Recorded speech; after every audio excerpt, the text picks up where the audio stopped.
Fernando Sérgio dá o seu recado. Você agora não está sozinho. Fernando Sérgio está aqui ao lado, no seu somzão ou no seu radinho. Alô, maravilhoso, maravilhosa! Conte agora com Fernando, tudo é alegria e felicidade. Muito obrigado pela audiência. Aqui ouvinte é um privilégio. Nosso sucesso é você com a gente aqui no show Do Fernando Sérgio! Fernando Sérgio!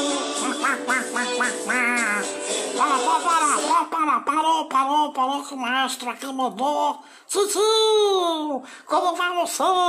Tudo bom? Tudo bem, cadê você, Pato? Eu estava aqui embaixo, agora estou aqui em cima, agora aqui do lado. Nossa, tio, estou hoje animadíssimo, porque vou... Vai o quê, Pato?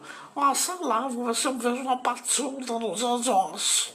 É, e você vai fazer o que com ela? Ah, você tá muito curioso, deixa isso pra lá. Que é isso? Tá pensando o quê? Que eu dou satisfação a qualquer um? Vai lá, faz o trabalho, faça o programa, faça um bom programa. Tchau. Esse pato, o que esse pato tem me consumido. Não tem, a gente podia mudar a letra, não pode não. Boa tarde a todos vocês, estamos aqui, né? Quero mandar um abraço a todos que estão em sintonia com a gente, né? O Luiz Henrique Oliveira pensou que eu não ia fazer o programa ontem, né? E na verdade eu não tenho o hábito de fazer o programa no feriado, mas acontece que essa semana eu vou cumpri-la quase à risca, digamos assim. Devo fazer amanhã um programa um pouquinho menor, mas de qualquer maneira estamos aí juntinhos de vocês. Um abraço para o doutor Hernandes Sampaio, sempre na escuta da gente, né? É o mais difícil de ser achado por telefone. É um negócio impressionante. De uns tempos para cá, toda vez que eu ligo, mas eu sei por quê. Primeiro que ele é uma das pessoas importantes de Maceió, lá de Alagoas, né? E segundo que ele tem visitado o mundo inteiro, ele tem fotografia ao lado do túmulo de Jesus, emoção extraordinária, tem fotografia com a filhinha dele, que também é cientista, que maravilha, né? Lá nos Estados Unidos, na Europa, eu já vi fotografia do doutor Hernandes Sampaio até em Praga, né? Quer dizer, hoje República Tcheca, antiga Tchecoslováquia, né? Então deve ser por isso, né? Deve ser por isso. Mas de qualquer maneira, um dia eu acerto na música, eu gostaria de tê-lo aqui conosco mais uma vez, nem que fosse virtualmente, né? Um abraço também, o Luiz Henrique Oliveira dizendo boa tarde, Fernando Sérgio, estou na escuta, quero um pouco de frio, 15 graus em São Paulo, uau! À noite vai dar 10 graus centígrados. Você sabe que essa temperatura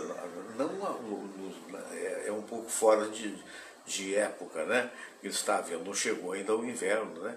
Mas de qualquer maneira, nessa temperatura eu estava acostumado quando eu fui criado em Juiz de Fora. E Juiz de Fora é bastante alta, há lugares lá que chegam a mais de 900 metros acima do nível do mar. E aí realmente o frio campeia, né? Uma coisa que eu me lembro, sabe, é que na época que eu descia do ônibus, porque eu morava distante do centro na época, e para fazer o noticiário da antiga Rádio Industrial, que hoje não mais existe, a última edição era 9h30 da noite.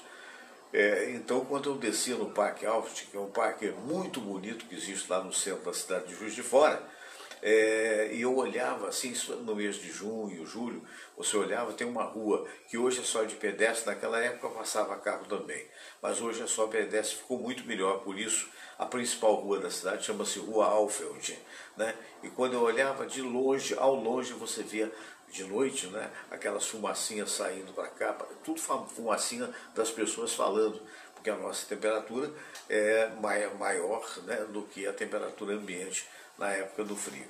Então essa temperatura aí de Sampa, né, notadamente essa que você está falando, lembra um pouco a minha adolescência, né? Desde que você esteja agasalhado, é igual Portugal. Portugal é maravilhoso, meus filhos estão adorando, né? Por quê? Porque tem uma temperatura amena, né? Claro que tudo tem o seu momento. né? Mas é mais ou menos isso. Mas Portugal, quando chega no verão, chega a dar 30 graus por aí, né? E não é o caso, por exemplo, da Suécia, que quando chega no verão, o máximo que dá é 20, 22 graus e olhe lá. Então lá você tem que usar agasalho sim, né? E as pessoas, a Marlene Cavalcante está vendo a gente. Boa tarde, Marlene. No final do programa, eu tenho o hábito de comentar a respeito das coisas todas, né, na abertura. E no final do programa, então eu falo, repito até se necessário for, os recadinhos que vocês puderem mandar para a gente. Manda, porque é muito legal, eu gosto muito de falar o nome do ouvinte, de acenar como fiz agora para a Marlene, né? Enfim, é muito importante para todos nós isso. Eu queria lembrar você que está em sintonia comigo, aula de jiu-jitsu em Niterói com o professor Serginho, que é formado pelo Luiz Paulo, mestre Luiz Paulo, o famoso lá dos Estados Unidos, né? Faixa preta de 4 graus, né? Não é para qualquer um. Aulas particulares ou em grupo de 4 por causa da pandemia, com todos os cuidados. O telefone para contato está lá em Niterói, 979-618-071, 979-618-071. E queria informar também que esse programa é uma oferta das espadas katana.com.br. São autênticas espadas samurai que chegam à sua casa em qualquer parte do Brasil. Depois do programa, se você puder, dá uma chegadinha no endereço eletrônico espadascatana.com.br. Ok. Assunto do dia é a Conferência do Clima, né? Na verdade, uma conferência virtual, né? Onde participaram os líderes de vários países, de um modo geral, fazendo as suas promessas por inspiração do presidente Joe Biden, né? Presidente norte-americano, que é um outro tipo de gente, bem melhor do que o senhor Donald Trump. O senhor Donald Trump é ótimo para ganhar dinheiro, mas na verdade esse fez muitas situações desagradáveis, deixou correr solta essa coisa do meio ambiente. E até aqui, a fama do atual presidente do Brasil era parecida. Ele está tentando descolar um pouquinho, porque ele tanto fez que dizia que era amigo, que acontecia, que foi fã, que foi chegar lá e tal, o homem perde a eleição. E aí a gente deu uma a gente, que eu digo o Brasil, né, deu uma de espera, né, porque pensava que o outro ia ganhar, não ganhou, e agora está tentando se adaptar. Teve até uma fala dele lá na conferência aí, deixa eu ver uma coisa aqui para você, se eu posso de alguma forma antecipar parte do discurso do atual presidente, meio que se desdizendo, quer dizer, mudando um pouco, mas é antes tarde do que nunca, né? Nós vamos ver um trechinho aqui que eu quero agradecer, da BBC de Londres, né, trazendo essa fala do presidente. Pena que na hora que ele falou, o Biden não estava na sala, ele saiu porque precisava de, sei lá, não sei se ele foi atender um chamado da natureza, mas de qualquer maneira, vamos ver o que o presidente falou. Vamos ver. Historicamente, o Brasil é voz ativa na construção da agenda ambiental global. Renovo hoje essa credencial, respaldada tanto por nossas conquistas até aqui, quanto pelos compromissos que estamos prontos a assumir perante as gerações futuras. Como detentor da maior biodiversidade do planeta e potência agroambiental, o Brasil está na vanguarda do enfrentamento ao aquecimento global. Ao discutirmos mudanças do clima, não podemos esquecer a causa maior do problema: a queima de combustíveis fósseis ao longo dos últimos 2 séculos. O Brasil participou com menos de 1% das emissões históricas de gases de efeito estufa, mesmo sendo uma das maiores economias do mundo. No presente, respondemos por menos de 3% das emissões globais anuais. Contamos com uma das matrizes energéticas mais limpas, com renovados investimentos em energia solar, eólica, hidráulica e biomassa. Somos pioneiros na difusão de biocombustíveis renováveis, como o etanol, fundamentais para a despoluição de nossos centros urbanos. No campo, promovemos uma revolução verde a partir da ciência e inovação. Produzimos mais utilizando menos recursos, o que faz da nossa agricultura uma das mais sustentáveis do planeta. Temos orgulho de conservar 84% de nosso bioma amazônico e 12% da água doce da terra. Como resultado, somente nos últimos 15 anos, evitamos a emissão de mais de 7,8 bilhões de toneladas de carbono na atmosfera. À luz de nossas responsabilidades comuns, porém diferenciadas, continuamos a colaborar com os esforços mundiais contra a mudança do clima. Somos um dos poucos países em desenvolvimento a adotar e reafirmar uma NDC transversal e abrangente, com metas absolutas de redução de emissões, inclusive para 2025, de 37% e de 40% até 2030. Coincidimos, senhor presidente, com o seu chamado ao estabelecimento de compromissos ambiciosos. Nesse sentido, determinei que nossa neutralidade climática seja alcançada até 2050, antecipando em 10 anos a sinalização anterior.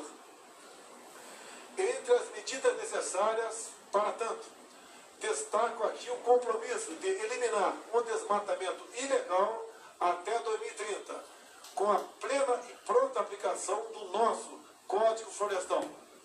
Com isso, reduziremos em quase 50% nossas emissões até essa data.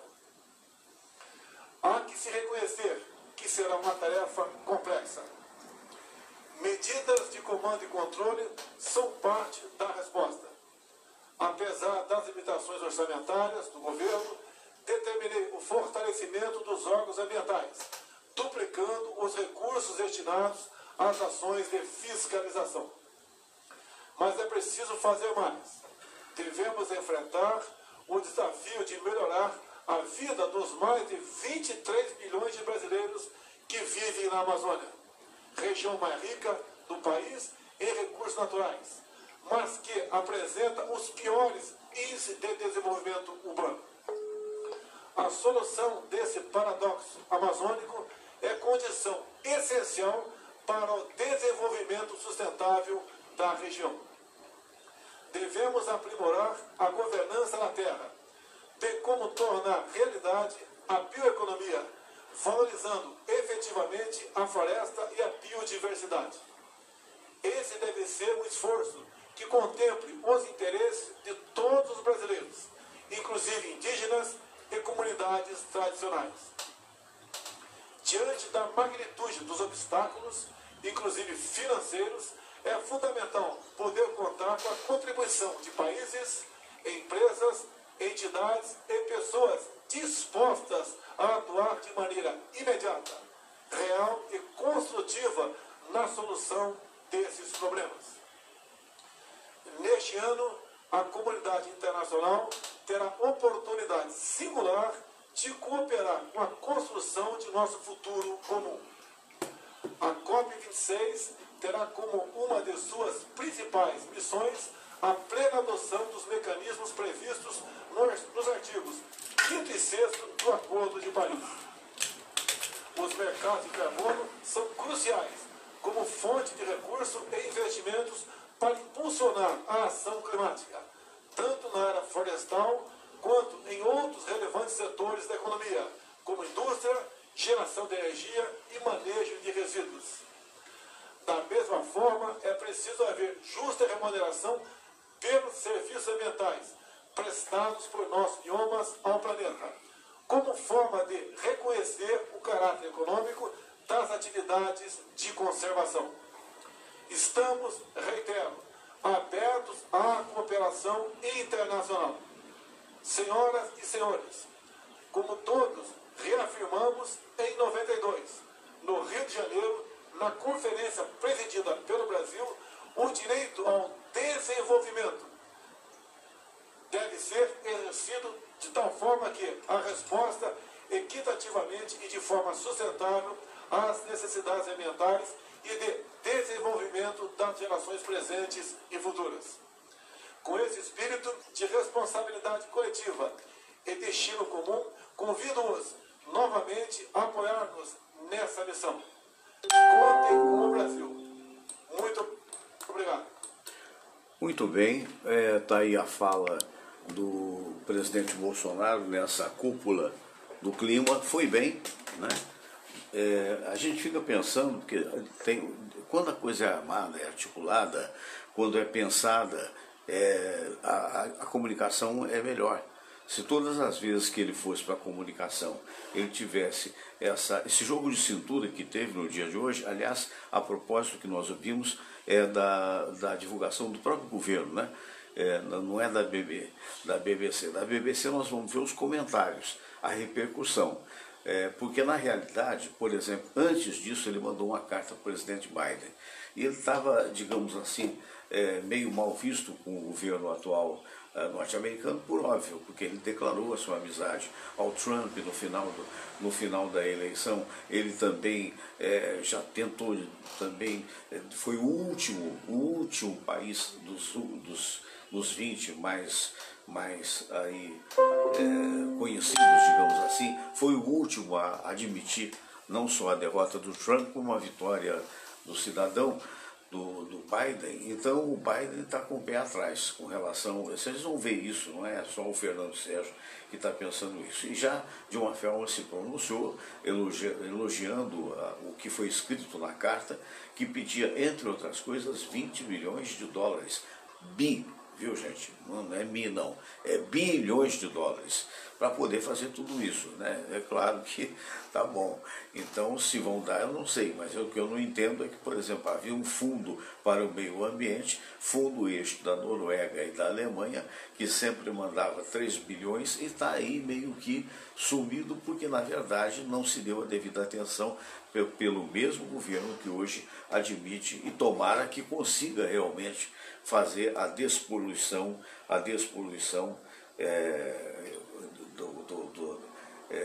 da camada de ozônio, essa coisa toda, só através de trabalho.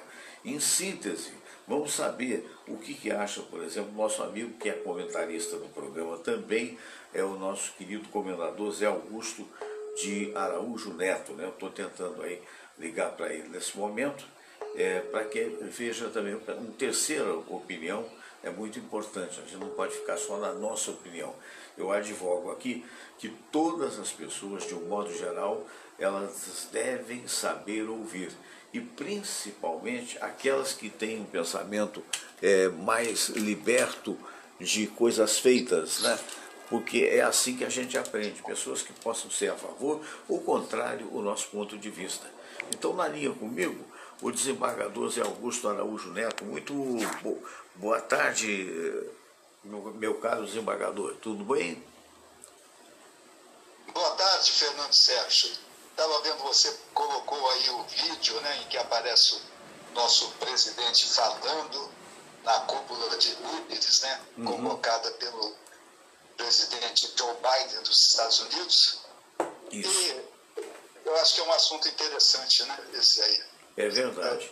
É o assunto do dia hoje, né? É o assunto do dia e o que esperar, né? Porque eu tenho, após a sua entrevista, até uma matéria feita pela BBC de Londres, com o chefe lá de jornalismo, entrevistando também personalidades e cada uma dando o seu parecer. Mas, de um modo geral, me parece, daí eu quero a sua opinião, antes tarde do que nunca. Quer dizer, houve um discurso moderado, né, e que faz uma série de promessas. A pergunta é se vai fazer. Até houve uma resposta dada por um assessor do presidente Joe Biden, não por ele, disse que o presidente gostou muito da carta que recebeu, que em última análise falava um pouco mais amplamente de tudo que Bolsonaro falou, mas que gostaria que a coisa se pronunciasse efetivamente e não tão somente através de palavras. Daí eu queria a sua análise, que é importante. Nós temos que entender toda essa situação, né? Por que o presidente teve esse tipo de comportamento, primeiro através dessa carta e agora através de um pronunciamento, né, para o mundo, mudando, de certa forma, aquilo que ele vinha fazendo e que vinha pregando aí com o ministro do Meio Ambiente, que é um dos piores possíveis que nós já tivemos, né? E nós temos que entender essa questão toda. O presidente Biden, muito ao contrário do antecessor dele, o Trump, ele é uma pessoa preocupada com o planeta, preocupada com a vida aqui na Terra. Verdade. Enquanto o Trump era aquele que estava preocupado com a economia tão somente e falava esse negócio de aquecimento global, isso é coisa de ambientalistas aí falando bobagem, e não dava a menor importância. O Bolsonaro também, que era um adepto de Trump, assim como em relação à pandemia, também adotou esse discurso aí, colocando um ministro do meio ambiente que age contra o meio ambiente. A verdade é essa, né? Agora, esse aquecimento global, por que o Biden se preocupa com isso? Olha, se preocupa porque a temperatura da Terra vem aumentando constantemente, não é? E as temperaturas aumentam e também aumenta a temperatura dos oceanos. Em razão do quê? Em razão desse aquecimento que é provocado pelo chamado efeito estufa, né? São gases que vão para a atmosfera, criam um buraco na atmosfera e vai produzindo esse aquecimento aqui na Terra. Então, nós tivemos, há algum tempo atrás, 2015, um acordo em Paris, acordo de Paris, 193 países, Brasil participaram os Estados Unidos também, e ali se tomou uma decisão, que foi consubstanciada em um tratado, de conter o aquecimento global em até 2 graus, né? Preferencialmente abaixo de 2 graus, um grau e meio. A gente pensa assim, um aquecimento de 2 graus, um aquecimento de 1,5 graus, a gente vai para a praia e a gente nem sente isso, né? Tá 38 graus, está 40 graus, a gente nem sente isso aí. Por que essa preocupação? Essa preocupação existe porque dela depende a sobrevida na Terra. Se nós pararmos para pensar assim, no ano de 1500, quando o Brasil foi descoberto aqui, quando os portugueses chegaram aqui nessas terras, nós tínhamos um aquecimento naquela época? Não tínhamos. Por quê? Porque nós não tínhamos nem motor a explosão, não tínhamos motor sequer, né? O motor era a vela, as caravelas que vinham levadas pelo vento, né? Pelas velas que comandavam a ida do navio, daquela embarcação. E agora se chegou à conclusão de que nos últimos anos, você vê bem, a humanidade já está na Terra aí há milhões de anos aí já. E de repente, de 500 anos para cá, o negócio, né, aumentou muito nos últimos 2 séculos, mas a descoberta a criação, a invenção do motor a explosão, que é o carro, né? Depois vieram a turbina também, tudo isso provocando o efeito estufa causado pela emissão de gases. Então, a vida da Terra hoje depende disso. Se a gente deixar isso acontecer, esses 2 graus têm uma influência não na praia ali, que a gente não sente muito não, mas tem lá no Polo Norte, no Polo Sul, principalmente no Polo Norte, com o derretimento de geleiras, com a elevação do nível dos oceanos, e há países que dentro de poucos tempos, a gente não está falando em 100 anos, 200 anos não, menos do que isso, estão sujeitos até a desaparecerem do mapa porque eles vivem a população ali na superfície quase que do oceano. Então a elevação disso pode acabar até com certos países. Isso tudo tem efeito na vida das pessoas, isso tem efeito nas chuvas, em tudo. Isso influencia em muito a vida na Terra. Até já tem cientistas já prevendo a vida em outro planeta que a gente tem que pensar, porque essa Terra pode pode se tornar daqui a alguns anos, quem sabe daqui a 500 anos, dos 700 anos, inabitável se continuar desse jeito.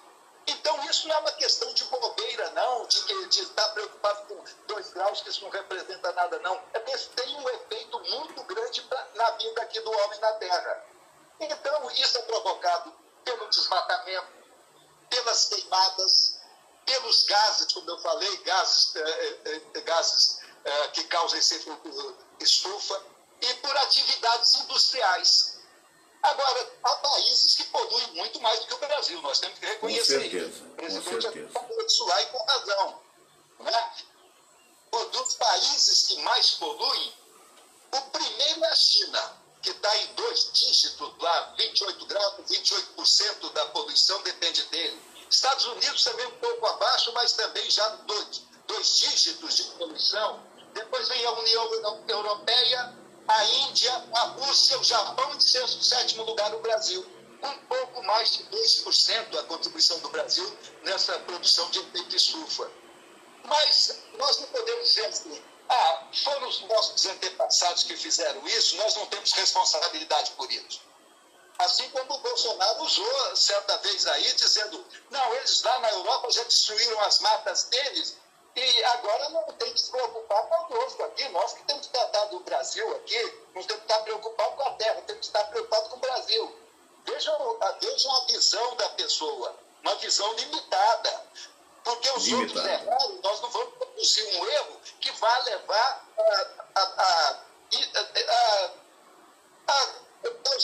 a causa de terminar até a população da terra, porque isso pode até levar.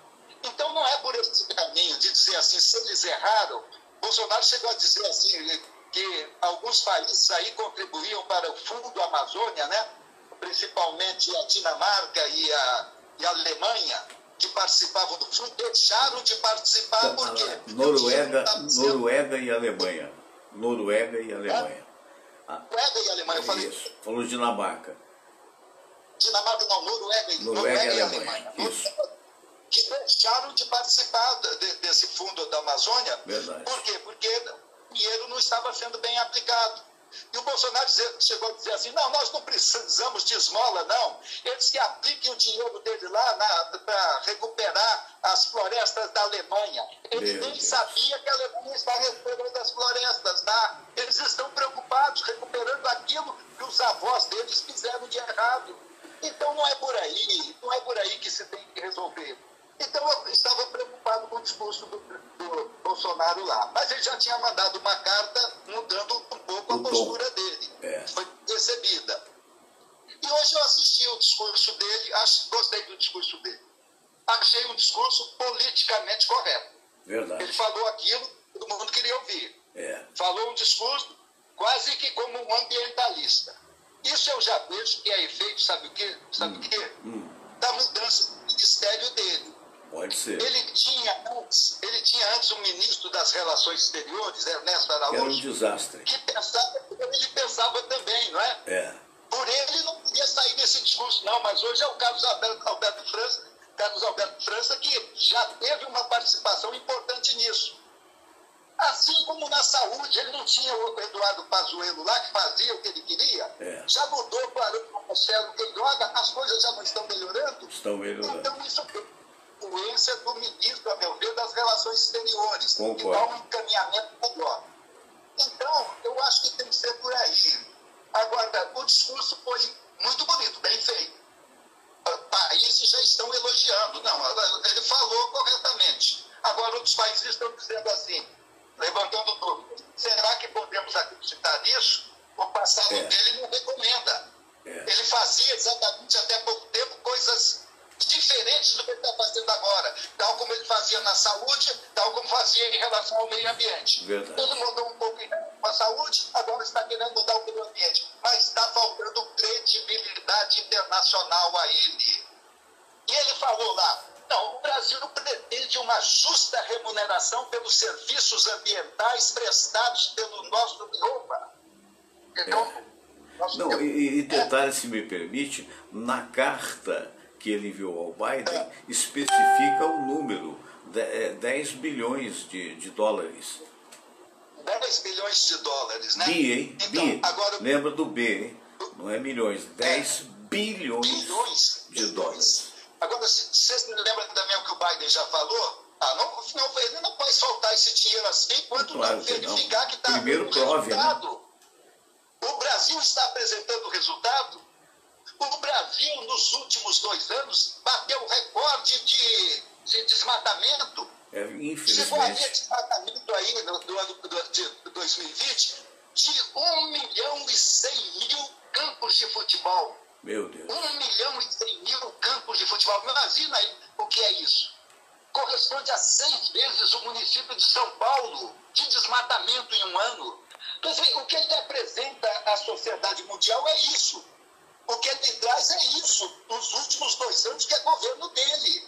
E teve esse desmatamento recorde. Então, agora veio o ministro do Meio Ambiente e diz, não, nós precisamos desse dinheiro para aumentar a fiscalização, colocando aumentando as equipes de militares lá, recebendo algum dinheiro para isso, e nós vamos combater. Mas será que ele também tem credibilidade? Há pouco tempo agora, o superintendente de lá foi demitido porque apresentou uma notícia crimes contra o Ricardo Salles, porque ele compareceu no local não para fiscalizar e para punir, e sim para favorecer aqueles que estavam fazendo um desmatamento enorme com uma pressão gigantesca de madeira. Olha, madeira não se leva no bolso, eu sempre falo isso, madeira não se leva no bolso. Claro aquilo é invisível. Aquilo é constatada pelos satélites. O Brasil agora lançou um satélite lá na China, satélite feito no Brasil. Então isso tudo é palpável, é visto. Então tem que se fazer alguma coisa. Eu espero que, como ele mudou um pouco em relação à saúde, ele também mude de comportamento em relação ao meio ambiente. E aprenda um pouco mais com seus ministros, né? Que aprenda também a nomear ministros melhores. Né? Porque esse Salles... precisa trocar. Esse ministro não é um ministro bom para o esse Salles, naquela célebre e fatídica reunião em que sobraram palavrões e outras coisas mais, e ele dizendo, a imprensa está bom aproveitar que a imprensa está ocupada com a Covid e vamos passar a boiada. Um cara que fala uma besteira dessa não tem a menor credibilidade, né? A partir daí não tinha como continuar como ministro, não. Uma pessoa que prega isso, querer enganar, enquanto a imprensa não está vendo que está preocupada com as mortes, que eles não estavam cuidando disso também, então vamos passar a boiada, ou seja, vamos desfazer aquela proteção que há ao meio ambiente, vamos mudar as portarias, e muitas foram mudadas, vamos diminuir a fiscalização, e a fiscalização foi diminuída. Então é hora do Brasil dar um exemplo ao mundo e vai ser elogiado, vai ser respeitado, vai ser um país que vão querer ajudar se tiver um comportamento de visão universal. Não é essa visão só do fundo de quintal, não. A gente não tem que estar vendo só o nosso quintal, não. Nós temos que ver o quintal da humanidade toda, que é a nossa terra. É verdade. Isso é que tem que ser. É verdade. E o que o amigo disse sobre o satélite, todos os satélites do mundo inteiro, né, estão espionando o Brasil, entre aspas, quer dizer, estão olhando, estão vendo a qualquer hora, e muitas das vezes com satélites até mais potentes, né, por óbvio, né? Então algo tem que ser feito. Desembargador, eu quero agradecer sua presença hoje, um grande abraço, Zé Augusto. É uma satisfação, Fernando Sérgio, um grande abraço a você e aos nossos internautas. E vamos refletir sobre isso, e vamos ter nossa participação também, vamos cobrar do governo, que eu acho que a gente tem que seguir o caminho certo, se o Brasil quiser ser um país respeitado no mundo todo. Plenamente de acordo. Grande abraço, querido, plenamente de acordo com o que o nosso querido desembargador falou, e realmente é um puxão de orelha que a gente está dando aí no bom sentido, né? Como cidadão brasileiro, não como essa ou aquela autoridade, mas como cidadão brasileiro. Esse aí é o Caio é chefe de jornalismo da BBC do Brasil, e ele fez uma matéria muito importante. Quero pedir licença, quero recomendar o site da BBC do Brasil. Um abraço para o Eugênio Grandinetti, que está vendo a gente. Vamos ver, numa reportagem relativamente curta, vamos ver a opinião das pessoas com relação ao discurso do nosso presidente. Você me perdoe aqui, eu esqueci de abrir o som, vou voltar. e vou fazer aqui direitinho, bonitinho, que é para você conseguir ouvir Sua Excelência aí falando, né? Vamos nós. Alô, Caio. Ambiente para acontecer essa semana. A cúpula sobre mudança climática organizada pelo governo americano, da qual o presidente Bolsonaro também vai fazer parte. Já fez, né, até. Thanks, Mr. Bremer, for taking some time to talk with us. So I'll start with a very broad question. How the world sees Brazil nowadays and how this image is different from the one Brazil had in the past. What is the image Brazil is selling to investors and policymakers around the world? First, we're in the middle still of the worst crisis that we've experienced in our lifetimes, and the Brazilian government is being seen as having mismanaged that crisis about as badly as any other G20 nation. So clearly, that's been a real blemish on Brazil. There are other countries that have been seen as doing very badly, the United Kingdom, the United States, but those are countries that turned it around in terms of vaccines and avoiding a really problematic additional wave here in the spring of 2021. Brazil, of course, it's only getting worse and worse. On top of that, Brazil is seen as one of the most politically divided countries in the world. You know, I mean, you entered into this pandemic on the back of years of this crushing Lava Jato series of corruption cases with all of these former ministers, even former presidents getting caught up in it, impeachments, removals, all the rest. And then you had the election of Jair Bolsonaro, himself a very divisive figure, referring to himself as the Trump of the tropics in a flattering way. I mean, all of this, of course, has been very deeply problematic for the largest economy in South America. This week, Bolsonaro will attend the U.S. Earth Day Summit organized by the Biden administration. Brazil wishes to receive money, $1 billion, they say, an investment to protect the Amazon, while the U.S. is being pressured by activists not to sign a deal with the Bolsonaro administration. In your view, is there a possibility of a deal between Brazil and the U.S.? Is it possible for Brazil to receive investment to protect the Amazon? I do. I actually think there's progress in the U.S.-Brazil relationship right now. I mean, of course, Bolsonaro was seen as more personally aligned with Trump than he was with Biden. But the new foreign minister of Brazil, Carlos Alberto Franco Franca, who was just appointed after the former foreign minister was suddenly sacked a few weeks ago, has really been a complete 180-degree turnaround in his engagement with the Biden administration. Privately, they have said their expectations were exceeded. They were very pleasantly surprised with the constructive efforts of the Brazilian government to work more closely to patch things up with the U.S., particularly on issues of climate.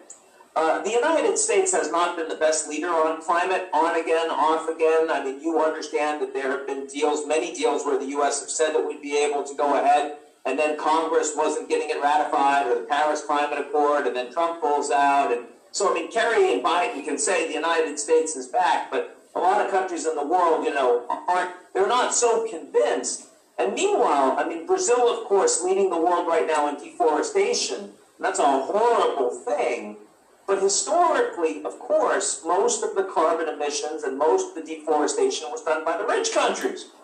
Pois é, vocês viram a opinião aí importante, né, dessa figura que é presidente de um dos grandes conglomerados, que é a Eurásia, né, trazendo essa informação e essa situação de divisão, né, essa situação que ele tem um momento que ele classifica o Bolsonaro como uma pessoa muito divisiva, né? Ou seja, muito chegada a tomar partido e falta, digamos assim, o chamado jogo de cintura, falta a capacidade de negociar, não no sentido negativo.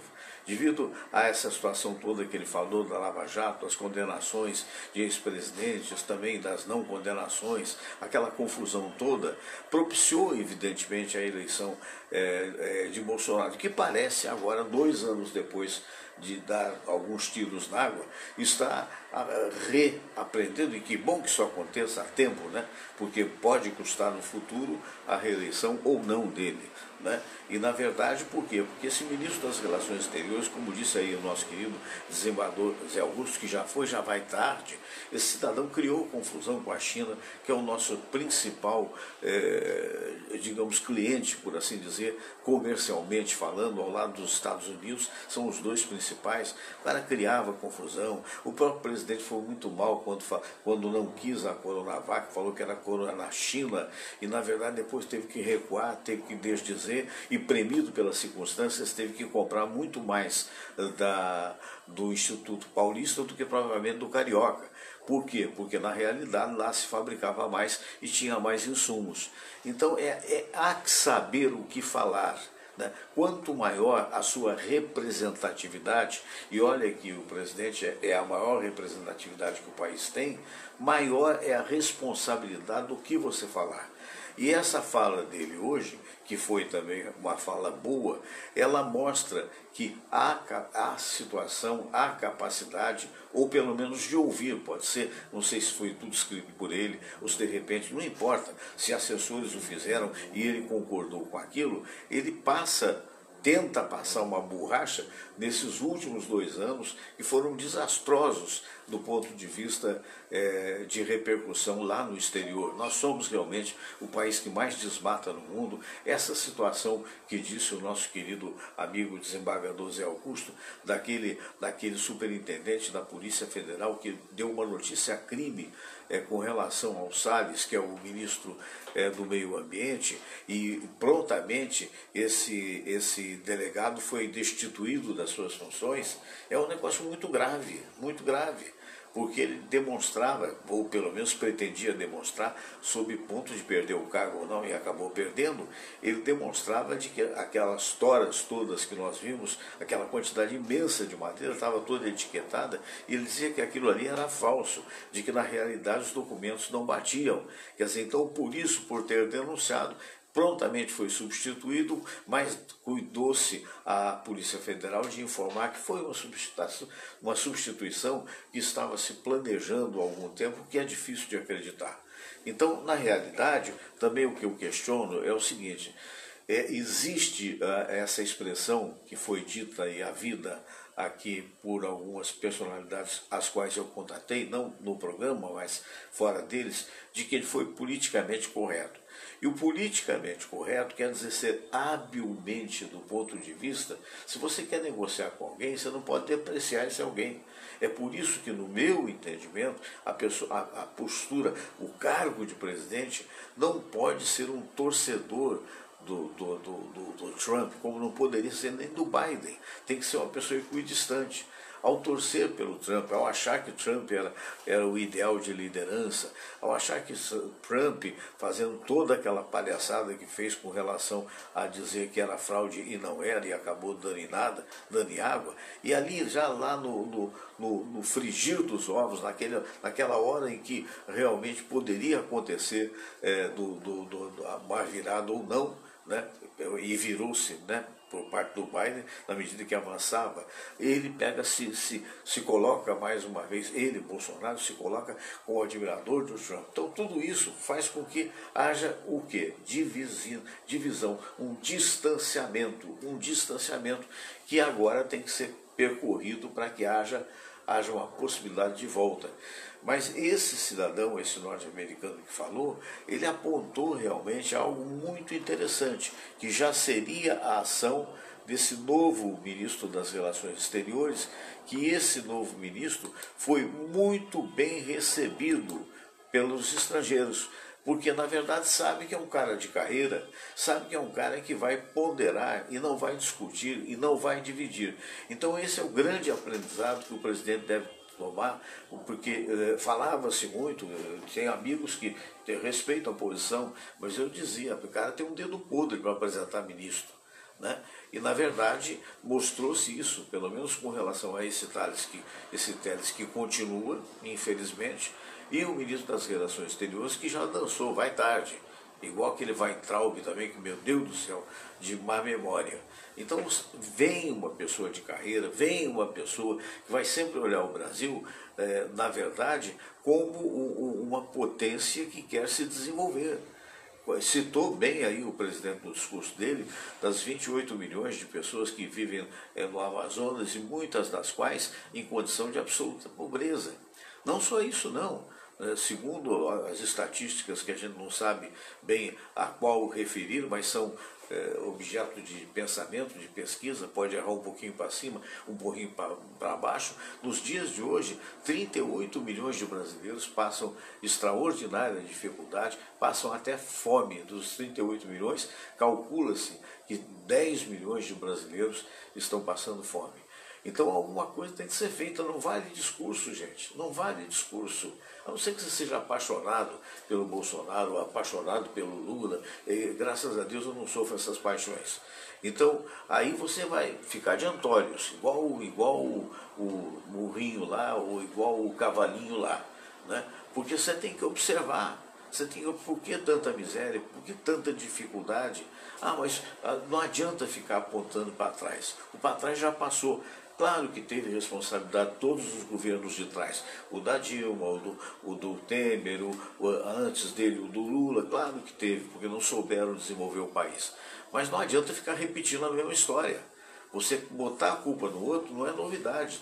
A minha vida toda de imprensa, eu tenho mais de 50 anos de imprensa, minha vida toda de imprensa eu vejo político botando culpa na gestão passada. Então não resolve. Por que a gestão presente não consegue resolver? Então é aquela história. E outra coisa que esse senhor disse com muita propriedade, que o país é o país mais dividido do mundo. E realmente, por quê? Porque o presidente ele não consegue agregar. Porque é aquela história, o que quer dizer o agregar? Geralmente, quando você é eleito, no caso dele foi eleito com 30% da votação da população, porque os outros 60%, 30% foram para o PT, ou um pouco menos, e 32% ficaram em outras candidaturas ou não votaram. Então, se você assume uma postura, você tem que ter um discurso de confluência, você tem que ter um discurso, olha, agora eu sou o presidente de todos, agora vamos, não um discurso de crítica como se deu no ato da posse, esculhambando com a esquerda, acirrando os ânimos, que aí os malucos, aqueles que são malucos por A ou por B, não importa, vão achar que é isso mesmo, que o outro que pensa diferente é um inimigo. Tem um negócio que eu acho que as pessoas têm que parar para pensar isso. Você, às vezes, através de uma pessoa que você não tenha tanta afinidade, isso comercialmente falando, como mini empresário que sou, você às vezes consegue dessas pessoas mais digamos, acolhimento do que propriamente aqueles que se dizem seus amigos, não é? Porque ser amigo na boa é muito fácil. Quero ver ser amigo na pior, ser amigo na hora da ajuda. Então isso é sobretudo inteligência. Porque se ele acarinha aqueles que nele não votaram, evidentemente baixa o discurso, para de achar que é o dono da natureza, porque não é, né? Então o que acontece? Ele vai adquirir não só os 30% que votaram nele, mas provavelmente 8%, 10% a mais que podem fazer a diferença na reeleição. Aí eu lembro, certa feita, uma entrevista que eu fiz com o Delfim Neto, que na época da Revolução foi ministro da Fazenda, já de mais idade agora, e ele nem deve se lembrar de mim, mas não importa, o que importa é a entrevista, e ele falava o seguinte, que ele é contra a reeleição. E eu concordo plenamente. Sabe por quê, Fernando? Porque na reeleição, o cara quando é eleito, ele acabou de assumir, ele já pensa em ser reeleito. Então ele divide entre administrar e o ser reeleito. Então ele, acho que propunha isso, se não propunha sou eu que estou propondo, que eu estou falando de memória, eu propunha, por exemplo, 6 anos para a presidência da República, mas depois só pode voltar depois de um mandato. Por quê? Para dar oportunidade a novas correntes. E se o cara for bem, ele elege o vice dele, ou elege, sei lá, quem seja um candidato dele, e tem toda a possibilidade de voltar depois. Enfim, isso são outros 500. Um abraço grande. Olha o Marco Silva aí, gente. E vi o vídeo, não tive tempo, Marco, mas ainda vou ver. Um abraço para o Zé Roberto Grandinetti. Alô, Serginho, meu filho. Eu já falei para vocês, Serginho é faixa preta de jiu-jitsu, quarto grau de jiu-jitsu. Ele é aluno do Luiz Paulo, que hoje mora nos Estados Unidos, né? Formou-se através do Luiz Paulo. E está dando aulas particulares para grupos de 4 por conta da pandemia. Telefone 979-618-071. Eu queria pedir a você que está me vendo aí, você que quer prestigiar o programa, tem no YouTube também, nós temos um programa no YouTube, né? E quando estivermos no YouTube, você vai lá no Fernando Sérgio, canal do Fernando Sérgio, inscreva-se, por favor, toca o sininho, que toda vez que tiver novidades, eu vou falar com vocês, tá bom? E hoje o Marco está entusiasmado, porque o Zé Roberto Grandinetti é meu primo querido. Alô, Zé Roberto, abraço ainda no Espírito Santo, amigo. Tá morando aí? Forte abraço, né? E então é aquela história, né? Eu vou trazer para vocês agora, fazer uma pausazinha, a nossa querida Marion Duarte e Cartola de Noel, né? Numa das suas exibições. Trabalho muito bonito, viu? Deixa eu ver se chover faz lama, né? Mas eu acho que é isso mesmo, senão vai entrar sem som, e aí não tem como. Gozado. Olha só, o Cartola de Noel é, na verdade, a banda de samba por aí, do nosso querido Fernando Fontes. E a Marion Duarte cantando Vem Chegando a Madrugada. Vamos lembrar isso aí, essa nossa querida amiga e diva Marion Duarte. Atenção, vai ou não vai, Marion?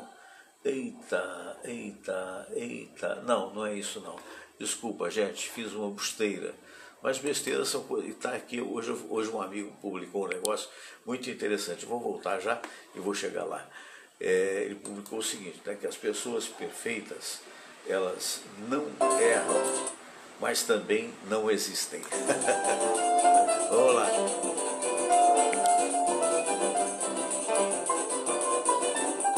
Vem chegando a madrugada hoje, o sereno vem caindo.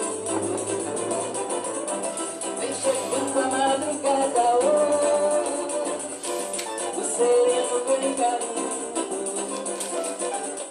Cai, cai, sereno devagar, o meu amor está dormindo.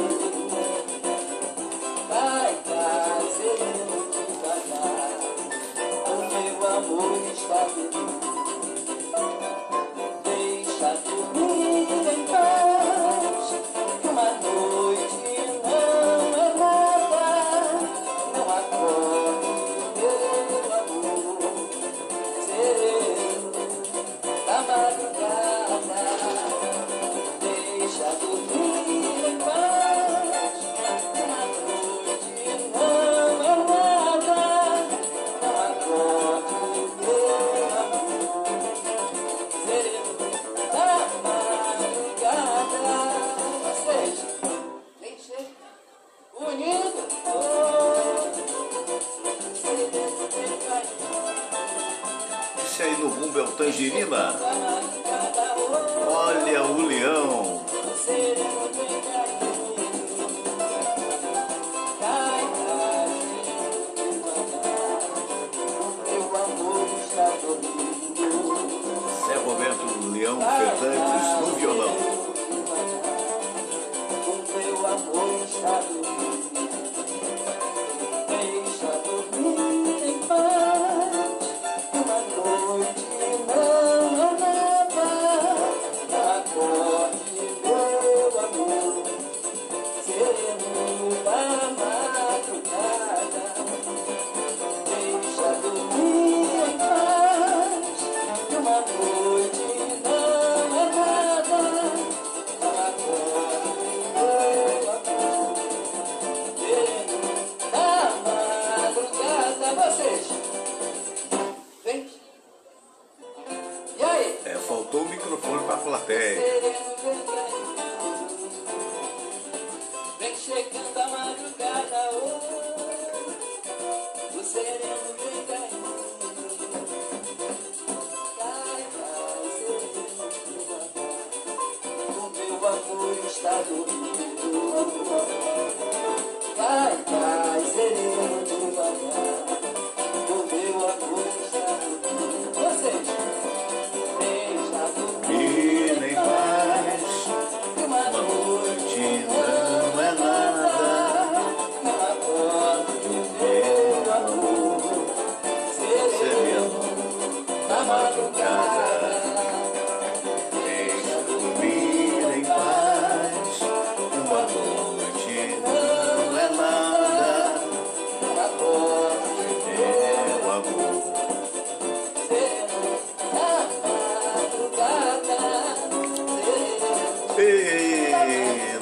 querida Marion Duarte, né? Tem aquele momento que é muito comum em show, né?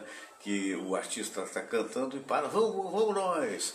Aí no lugar, no auditório, fica ótimo, mas a nível de gravação não fica bem, porque falta o microfone, né? Lá no meio da plateia. E claro que os shows não tem isso, né? A não ser quando você está numa acústica muito grande, onde na realidade os microfones sejam um pouco mais sensíveis, né? Mas de qualquer maneira foi um belo show. Um abraço para Marion Duarte, nossa querida amiga, né? E deve estar toda feliz com a vitória do Flamengo. O Flamengo ganhou, né? Do Vélez Sarsfield, né? Por 3-2, não foi isso? Muito bom. Então parabéns a ela, né? Parabéns a ela, né? Olha, um abraço grande a todos vocês. Vamos agora falar o nome de toda a turma que está aí, né? Luiz Henrique Oliveira, sempre presente. Dr. Hernando Sampaio, o grande oncologista. Marlene Cavalcante, Elvira Araújo, Eugênio Grandinetti. Alô, primo, um abraço para ti. Não sei de onde é que você fala, porque realmente o Eugênio, não sei se está na Itália, né? Na Itália siamo tutti italiani, né? Muito, Baratio, o Serginho, meu filho, né? Vamos com tudo, tá certo? O senhor está falando do Vasco, né? Vamos com tudo, é isso mesmo. Falei do Flamengo, que se eu não falar do Vasco, porque eu sou vascaíno, vocês sabem como é. E está na fase de refazimento, né? Do time, vamos ver o que vai dar. Marco Silva, alô, Fernando e amigos, cheguei. Muito bem. Ele pergunta se eu vi o vídeo, ainda não tive tempo. Marco Silva, hoje tem River e Flu, é verdade. Vamos ver no que vai dar. Olha, é osso duro de roer, mas vai ser aqui no Maracanã. Vamos torcer pelo Flu e pelo Fred, né? O Fred está fazendo gols e olha, com 37 anos, me parece, e está aí ensinando o caminho da casinha para a garotada. Parabéns, gosto muito do Fred. Marco Silva, José Roberto Grandinetti, alô, meu xará. É verdade, é xará seu?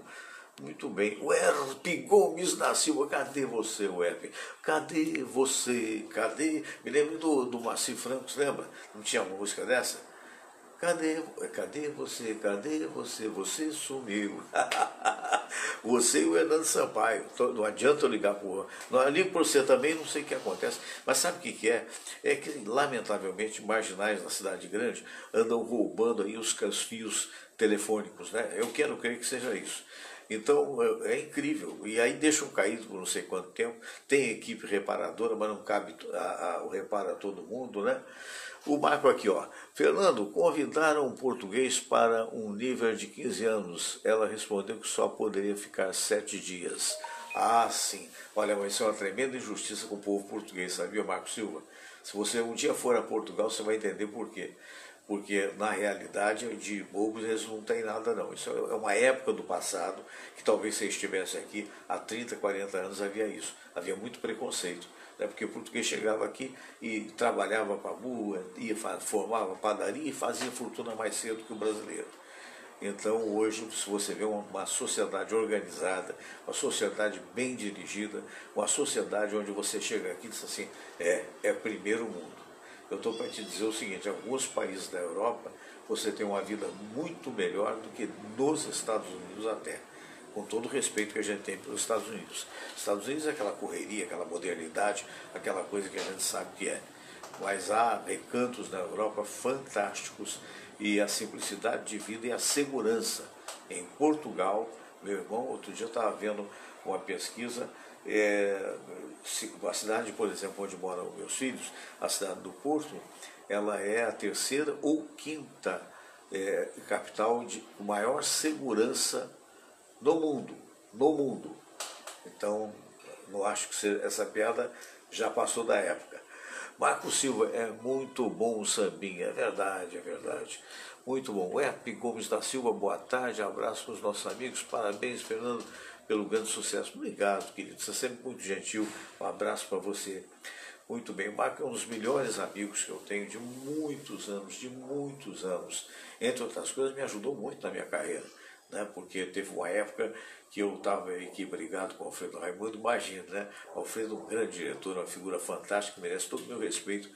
E então o resultado, aí eu fui dirigir a Rádio Angra. Quando acabou o contrato lá, não quis ficar, voltei, cheguei aqui no Brasil, pô, aqui no Rio de Janeiro, de volta, né? E foi através do Web, que era um verdadeiro embaixador do Alfredo, que ele fez a ponte para que eu voltasse para Tupi. E foi uma carreira muito legal, foram 23 anos de Rádio Tupi, das quais 22 dirigido pelo Alfredo Raimundo. Aprendi muito, muito com o Alfredo, aprendi mesmo. Até no que não fazia, mas aprendi, essa é que é a verdade. Então eu sou muito grato a ele. E o Marco dizendo que saudades das padarias portuguesas. É verdade, onde se come um pão extraordinário. E como se come bem em Portugal. Você tem que ir lá, Marco. Você tem que ir lá, como se come bem, meu irmão. Essa coisa de sanduba não. Olha, um forte abraço a todos vocês. Fiquem com Deus, amo vocês. O importante é o seguinte, o importante é saber que amanhã é feriado, mas a gente vai excepcionalmente, não acostumo com essa ideia, fazer esse programa. Aí, quase que eu vou esquecendo de responder ao Davi Júnior, né? Davi Rastelli Júnior. E ele está dizendo que foi ver um dos meus programas e eu estava dizendo que eu devo passar uns 2 meses na Europa este ano, se tudo correr bem. E ele queria saber, aflito, como é que fica o programa e tal. Não, é verdade, aliás, é verdade. Vou te dizer por quê. Porque eu, como eu te falei, eu tenho 5 filhos. Né? Eu tenho o Serginho, que é professor de jiu-jitsu, tenho o Cristiano, que é promoter, né? Eu tenho também o Marcelo, que também faz eventos e é empresário, e tenho aqui os com a Samira, porque os 3 primeiros do primeiro casamento, e com a Samira eu tenho o Felipe e o Bruno. O Bruno já está acostumado com fora, porque ele tem a companheira dele, que é minha nora querida, né, a Monique, e ele morou inicialmente 2 anos na Austrália. Depois ele veio para concluir a faculdade, concluiu com mérito e voltou, ia para a Austrália. A esposa dele é engenheira, a Monique, né? E ela foi para fazer um curso, mas ele foi aprovado e hoje ele trabalha numa multinacional que é inglesa, mas cuja a sede principal, aliás, não é bem a sede, né? Na verdade a plataforma de distribuição de venda e tal, ela acontece no Porto, em Portugal. Ele está 1 ano em Portugal. E aí ele acabou, o meu outro filho, que é o Felipe, tem essa vontade, foi para lá, já está morando lá, já está trabalhando lá também. Muito bom. Então o que acontece? Quando o Felipe foi a questão de 2 meses, citando, a Bruna, mulher dele, ficou grávida. Então vai nascer um netinho meu, ou netinha, não se sabe ainda, né? Ela está com menos de 3 meses, deve nascer em novembro. E eles muito gentilmente mandaram a passagem para mim e para a Samira. Então o resultado, eu pretendo ficar 2 meses e pretendo dar uma reformulada nesse programa. O que eu vou fazer? Eu vou te dizer. Eu vou levar o programa normalmente até vésperas de outubro. Lá na Europa, com condições de satélite e tudo isso, eu vou fazer flashes de lá. E aí não será o programa da forma que está sendo. Quando voltar ao Brasil, que eu também vou aproveitar para dar uns bordejos lá pela Europa, quando voltar ao Brasil, eu pretendo dividir esse programa em 2. Ou seja, eu vou fazer um só de comentários meus, que no máximo terão 15 minutos. Eu cheguei à conclusão de que a internet realmente você tem que ser um pouco mais sucinto. E no outro programa vamos ter as entrevistas, né? Só entrevista. Então vou entrevistar o Marco Silva, será só o Marco Silva. Conta a tua história, como é que você chegou na América, o que você fez, o que não fez e tal. Ah, muito bem, vou entrevistar o Luiz Henrique, como é que você está em São Paulo, será sido aí, Então aí ficam perfis, né?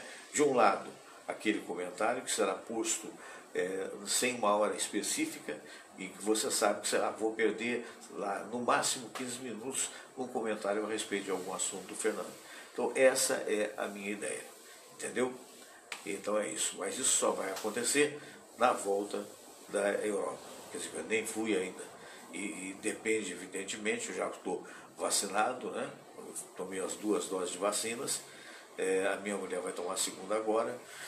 e tudo leva a crer que isso vai realmente se realizar. Mas não adianta a gente ir antes, porque o nascimento do neném deve ser em novembro, e a gente tem que estar lá para dar um apoio.